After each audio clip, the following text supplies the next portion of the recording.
It's actually really good I'm making this video right now because I'm in the mood to listen to like Giveon, which that's not good, guys. Like that is not a good mood to be in. Hello everybody, welcome to my channel, or welcome back to my channel. Thank you so much for joining me today. I've been promising you guys this video for a long time. I'm gonna be doing a little juicy Q&A, and I thought we could start a new series, which is gonna be Kaaviya's kitchen. Welcome to my kitchen. This is my giant kitchen with no island where I actually hunch over one spot and give myself back problems while cutting vegetables. But you guys know that I just moved to LA. I'm so grateful. I love this apartment. I just feel like a very inspired energy. I lived alone in college, but in this apartment, I'm trying to be more of an adult and like cook things from scratch. Today, we're gonna be making strawberry Greek yogurt vanilla scones, except I don't have vanilla, so I'm just saying vanilla because it makes it sound more delicious. But I actually don't have vanilla. So we're gonna be making strawberry Greek yogurt scones. But I'm really excited about this because one of my favorite traditions that we had growing up, if you guys are Indian or if you're from the UK, you know tea time is a huge part of our culture. I want to have chai with my homemade strawberry scones. Mind you, this is the first time that I've tried this recipe, so let's see if it's actually worth recreating. You're gonna have to wait until the end to see if they're actually good. Do you guys like my strawberry shortcake inspired outfit? I think it's so cute. This dress is from Pink Plastic, and then this is from Revolve, this is from Revolve, these are from Marshalls. I should probably put my hair back for like hygienic purposes, but we have to look cute. It's Kaaviya's kitchen, we do what we want here. I have a list of questions that you guys asked me on Instagram and a strawberry scones recipe that I'm going to follow very loosely. Okay, so let's just get into it. The first thing I'm gonna do is cut up 1/4 of a cup of strawberries. Let's roll up our sleeves and get to business. First question, what is your type and what do you look for in a man? Okay, so you guys went right into it. I don't necessarily have a type when it comes to like physical attributes. I really don't care, honestly. I like tattoos, like a beard. If we want to talk about physical traits, I guess that's what I like. You have to be able to dress and you have to have a great taste in music. I also like men that don't care about validation. I don't necessarily have the social media ick that I think a lot of people have. I think it's great if a guy is utilizing social media and, you know, doing what he can, grinding. But I don't like men that need validation and attention from others. You need my validation, baby. That's it. A definite checklist item for me is I need an affectionate sweetheart. Like I like men that are almost like borderline obsessed with me. Not gonna lie, it's kind of toxic. Really romantic, like to go on cute dates. Somebody that is easily amused. You know, they like to point out cute dogs and cute kids in public. And yeah, I know that's kind of a random trait, but that is like a non-negotiable for me with men. I don't like the I'm too cool for school vibes. That's not my thing. I'm not really gonna follow this recipe exactly. I'm gonna just put how much I think I need and then we'll see if it turns out. I think I'm gonna go ahead and put in my dry ingredients. How much sugar do I need? 1 tablespoon. Okay. That seems like not a lot. I like sweet. Maybe I'll add a little more. Okay, next question. How did you get into modeling? I technically started modeling in like 5th grade. I did a little thing for Aveda, the hair company, and that kind of sparked my interest for modeling at a young age. Do 1 egg and 1 egg white. But I started competing in pageants when I was 16 years old. And if you guys have been following me for a while, you know my story, but I really started competing in pageants for political and like social reasons. When I was a freshman in high school, there was a lot of negative backlash when Nina Davaluri, the first Indian American Miss America, won. And I just remember being so frustrated by that. When I saw that go down, I had one of those moments where I was like, if I'm upset by something, I should probably do something to change it instead of just be here and be angry about it. Let's put that aside. I'm gonna start dicing up the butter just to distract myself from the fact that that looks like a disaster. As I was saying, I saw the pageant world needed some help, and I decided I wanted to just become a part of it. I wanted to start instigating change that way. I lost, but it did instill this insane sense of determination in me. So I went back and I competed again 2 more times, and I finally won when I was a freshman in college.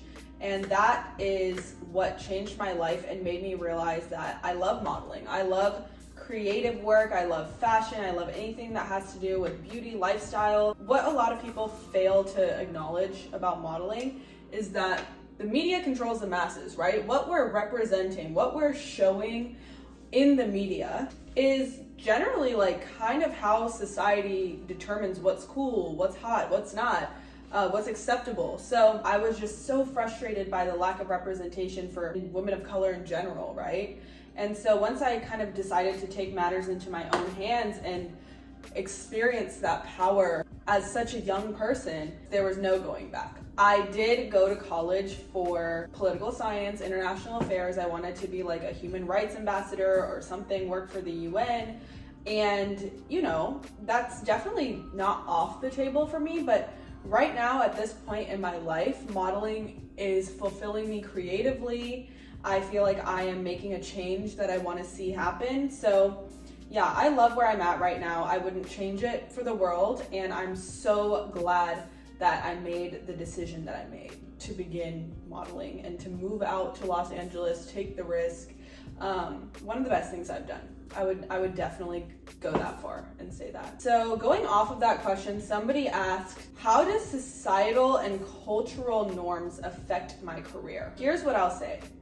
I am so lucky because I have the most supportive parents ever. Since I started doing pageants at a young age and just kind of the way that my personality is set up, for my entire life, my parents have stood behind me with my decisions. They think that I'm really smart and aware of what I want and what I would be good at, and they trust my opinion. So when I said, guys, like I think that the best thing for me to do right now is going to be moving to Los Angeles and signing to an agency and modeling full-time, my dad said, okay, make sure that you're exercising properly. Make sure that you give it your all. I'll come with you, meet the agents, we'll do everything we need to do, right?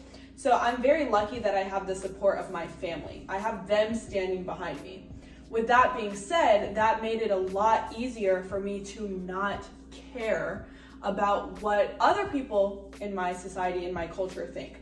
I am very aware that there are people, family members, like extended family, friends, whatever, that don't agree with my lifestyle choices or that think, you know, I'm like a bad kid, I'm like the black sheep of the Indian community or whatever. Don't let people's projections and outdated ideas of success affect you and your quality of life, right? You know, a huge part of my purpose is representing my culture, being a good role model. I try to be mindful of what is appropriate. I try to be mindful of the fact that, yeah, a lot of Indian expectations are outdated and I'm not gonna fall into them and completely put my life aside for it, but I wanna be a role model for Desi little boys and girls, and in order to do that, there are certain things that I sort of have to conform to, but to a certain extent. I needed to have an electric mixer, but I'm just doing it with my hands the Indian way.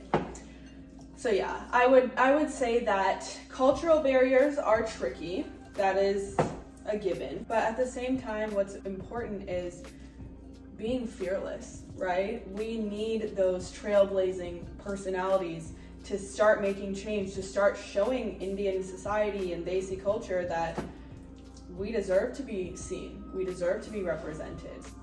Once I added the strawberries, this is just like not incorporating well, but we're gonna figure it out. We are going to figure this out. Why is it so sticky, guys? Oh my God. Next question. What is your toxic trait? Which one, guys? You wanna know my big 3? I'm a Gemini sun, Gemini Taurus cusp, to be fair. I'm a Gemini sun with a Scorpio rising and a Leo moon and a Venus in Cancer. I have a genuinely terrifying set of placements, and I can't say that I understand it because my toxic trait is being an empath. Like, I am a serial empath, It's to the point where if I see something that upsets me, it'll sit with me for like months. Even if it had nothing to do with me, if I see something that I don't think is right and I failed to do something about it or fix it, I will actually feel guilty about that for years. I'm having an urge to like add cashews to this, but I think that could be a bad idea. So what I'm gonna do instead is just eat some cashews now.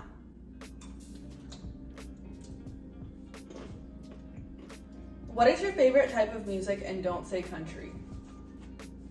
Okay, not you making up my mind for me. So to be honest with you, I have a really diverse taste in music. My dad raised my brother and I on reggae music. I grew up every single day on the way to school. I listened to UB40 or Bob Marley and the Wailers. So that's the type of music that I think is the most nostalgic for me. Makes me feel so comfortable, reminds me of just good times, being young, being happy. That's probably my favorite type of music. Before you fully knock country music, go listen to Casey Musgraves, go listen to Dolly Parton, go listen to Maren Morris. Like, I think maybe I just only like female country artists. No, because my first concert was Hunter Hayes, who's from Louisiana. There's a level of country that I can handle, and then there's some country music that I'm like, please turn this off right now. My ears are bleeding. I feel like I'm being racially profiled by this song. Let's add some chocolate chips. Tiny. These are like little bitty. Guys, look at how teeny tiny. Delish. I need to add 1/8 of a cup of yogurt. Do not judge me. I'm finding that the most useful kitchen tool is your hands. That is the most priceless kitchen utensil. Like, there is no way. Something is wrong. Maybe I just need to mix it more. I've seen so many seasons of The Next Great British Baker, and this is what I get? It's a scam. Oh, oven is ready at 333. That means these are gonna be the best scones I've ever had in my life. I'm actually ridiculously stressed out by the mess that I've made. But we'll worry about that later. I'm like low-key depressed at how ugly these are, but I'm gonna try to sort of shape them by hand. I'm just praying at this point. I'm glad I added the white chocolate chips though. I think that'll be yummy. Wait, that doesn't look that bad, right? Like, that does not look that bad. They look cute. Okay, let's stick them in the oven. I'm gonna put them in the oven. It's at 18 to 21 minutes. 21 is my lucky number, so we're gonna go for 21. Look at my cute oven mitt. It's from the Dollar Tree. Just center. Okay. And I have this little strawberry timer to go perfectly with the theme. It's set. We're gonna let this cook for 21 minutes.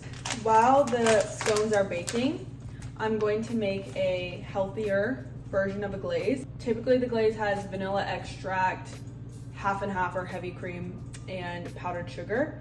I don't have half and half, so I'm going to substitute that with almond milk.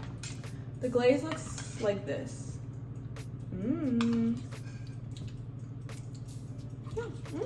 Yummy. Literally, that was so easy. It tastes really good, actually. We still have 15 minutes, so I'm gonna clean up a little bit and then we will put everything together.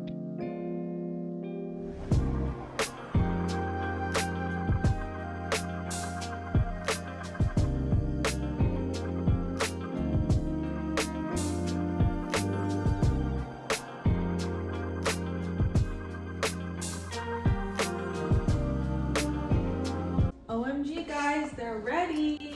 Let me take them out of the oven. Okay. Oh my god, they're so cute. Oh my god, they're so cute. They look amazing. They look so good. Guys, the way I made this shape with my hand, I made that shape with my hand. Gordon Ramsay who? Because they're golden brown. They're perfect. Wait, let me make sure they're cooked all the way. That's actually, let me not get ahead of myself here. And the knife is clean. Okay, Kaaviya. I know I was talking to you guys about my dream man, but honestly, if there's one person that I know can make me happy, it's me. And that's why I don't have a boyfriend. This is what the inside looks like. You can see the strawberries. You guys should definitely try out this recipe. I will link the page that I found it on. Let me stop talking with my mouth full. Thank you guys so much for watching this video. Thank you for joining me for this Q&A. And we'll see you soon.